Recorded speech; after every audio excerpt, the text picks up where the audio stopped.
Okay, well, I'm glad Sarah had all that information because I know nothing. And I know nothing because I have spent an awful lot of time reading a very long statute and I can't figure it out. So I have provided for you a little handout. I'm sort of a visual person, and I think that this cover picture gives you an idea of what you're looking at in terms of both Harmony and Hope Grove compared to the city of Stewart, which is here, and Palm City, and you're familiar with those areas. So these are the new proposals for you to look at and maybe visualize a little bit. This is from the Martin County government website. On Tuesday, at Tuesday's county commission meeting, there will be a staff update of the status of these proposals. This is from the staff report, so anybody who wants to can just go right to the Martin County website and look at that staff report and download if you want both the visual and the text language that you see in this. I didn't create this. This is lifted from the staff report. I do think it's important, though, for you to look at the text of the proposed comprehensive plan amendment for Hope Grove. So take a look at that, both the text amendment for the standalone urban service district as well as the brand new land use designation of Hope Grove. Harmony does a similar, or is supposed to, but Harmony has not yet submitted its proposed comprehensive plan changes.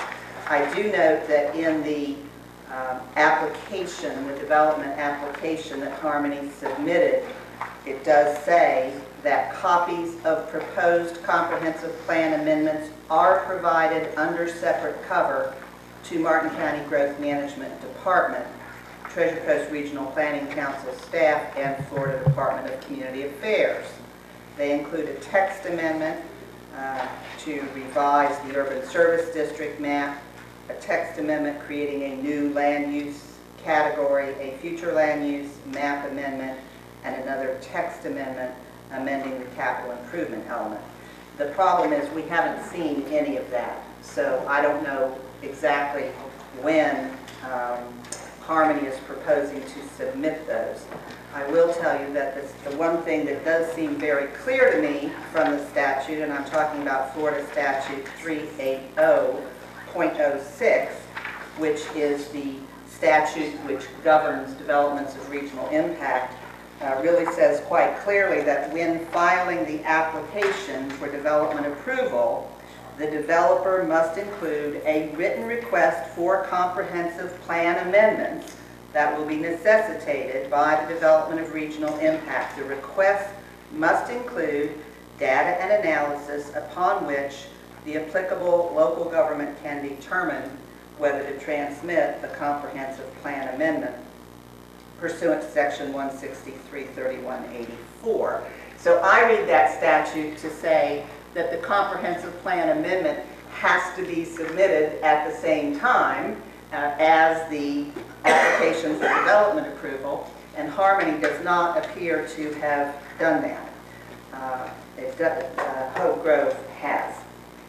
Just want to look a little bit at the timetable as best I can figure it from the statute. Pre-application meeting usually starts these, well, let's start with the definition of a development of regional impact. We all sort of have a sense of what that is. The statute says the term development of regional impact means any development which, because of its character, magnitude, or location, would have a substantial effect upon the health, safety, or welfare of citizens of more than one county. That's the definition of a development of regional impact. Legally, the developer is the one who decides whether to go through the development of regional impact process or procedure. The developer may say, no, no, my development isn't going to affect that many people. I'm just going to go through the regular process. There are those kind of, gee, I'm not sure whether I'm a development of regional impact, and the developer can seek sort of an advisory opinion and proceed. In other cases, as in the case of Harmony and Cove Grove, the developer has taken the bull by the horns and decided they're going to be a development of regional impact, and that's the process they're going to follow. So they have really designated themselves as developments of regional impact. I have to just digress a little bit here, because it talks that the statute says because of the character, magnitude, or location. And I was looking at magnitude. I was listening to Commissioner Hurd talk about these literally now millions of square feet of office and corporate headquarters and things like that. You may know that through 1,000 Friends of Florida and Martin County Conservation Alliance, we challenged a proposal for the AgTech project. And during the AgTech final hearing, we investigated the amount of commercial and office space that was going to be and is going to be provided in AgTech, and that was 5 million square feet of office space. And when we questioned the developer's expert about, that seemed like an awful lot of space, of office space for little old Martin County, he scoffed and he said, why, there's not that much office space in all of New York City. So I looked it up, and you're looking between Hogue Grove and Harmony, you're looking at about 5 million square feet.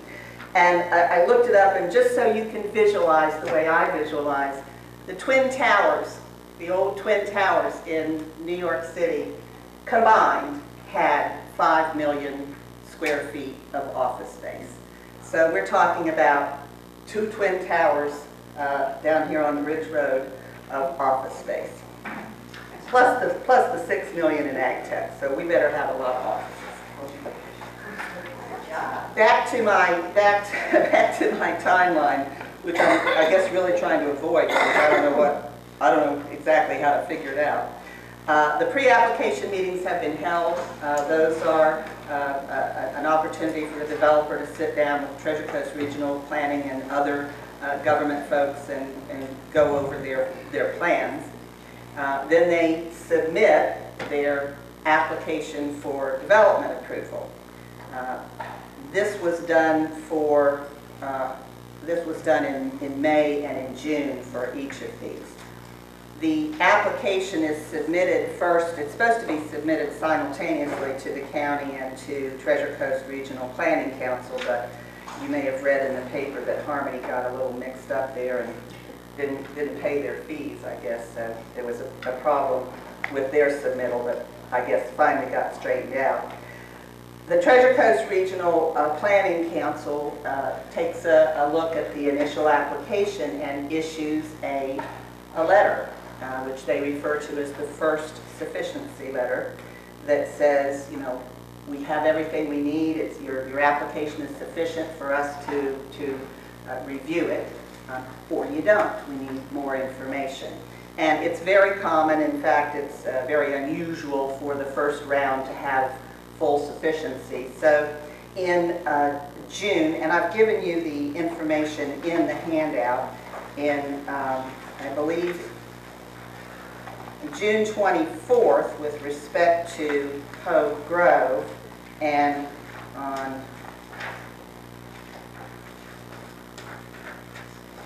July 15th with respect to Harmony, the first sufficiency letter was sent out by the Treasure Coast Regional Planning Council advising each developer that their applications were not sufficient to allow the council to do the assessment that they need to do. The law requires each of the developers to, within 5 days of that first sufficiency letter, advise the Treasure Coast Regional Planning Council that they either will or won't respond and provide the information that's requested. I have not been able to determine whether those letters have been delivered as required by law. I don't see any evidence that they were. Nonetheless, if the developer decides to try to provide the information that is requested in order to allow the council to complete its assessment, they have 120 days to do so. If they don't provide the information within 120 days, then the application can be considered withdrawn. If they provide the information, the Treasure Coast Regional Planning Council does a second review and can issue a second insufficiency letter, or they can say this is sufficient. But at some point, and presumably the target is going to be around 120 days, which takes us into September or October, depending on which one we're looking at, then the sufficiency would be determined, and the Treasure Coast Regional Planning Council would let Martin County know that they should schedule a public hearing on the proposals. Those public hearings have to be at least 60 days away from the notice, so now we're taking us toward the end of the year. During that 60-day period that the public hearing is being scheduled, the Treasure Coast Regional Planning Council does a final assessment report. They get comments from other agencies. It appears to me from reading both the statute and the administrative rules that there's not much teeth in that. I mean, agencies can comment, but the law specifically says that the local government can't use those agency comments to reject the application. So I'm not sure what the point is. Somebody's job, I guess, is being kept alive. The county does have to have hearings, and at any time, I mean, to understand how fully the developer controls this process, at any time the developer can just come along and say, okay, I'm not giving you any more information, let's go, set the hearing. The developer can do that at any time. Also, if the developer wants more time, the developer can ask for an extension, and an extension will be given. So the developer really is in full control of when each stage of the process is completed. Within 30 days of the final hearing, the county would have to approve or deny the proposal, although I find it's interesting that the statute says they have 30 days to approve it. They don't say they have 30 days to act on it. They say they have 30 days to approve it. There is a cursory review, a 45-day review by the DCA, whatever that is anymore. But there's that 45-day review, but I don't see anything in the statute that says that means anything. You know, the DCA or whatever agency they now are. Anybody know what they are now? They're with the Department of Economic Development, who knows? A Department of Economic Opportunity, I guess, is the name of the new department that's been established. So what they do at the end of that 45 days doesn't seem to have much impact. So I think in terms of when we can expect to see things happen, depending on whether the developer in each case decides to either pull the plug, which they could do at any time, or ask for an extension, which they could do at any time. We could be looking at public hearings on this toward the end of the year, as early as, say, November or December, or as late as probably March or April. But the process will be marching on, whether we care about that or not, whether we do anything or not. The developer's in control. The best we can do is stay on top of it. Check the Treasure Coast Regional Planning Council website, which if you go there now, it's www.tc Treasure Coast Regional Planning Council, tcrpc.org. And you'll see if you go in there today that that website was last updated May 23rd, so they're right on top of it. But just try to keep on top of it. Call Check with Commissioner Hurd, check with the other commissioners, see what the status is. Keep your comments flowing, but make your comments based on what you read, not on what you hear or not what somebody tells you. Take a look. Take a look at the text. Take a look at the amendment. Take a look at the map. Take a look at the project. It's all available online. And let your elected officials know what you think. That's it.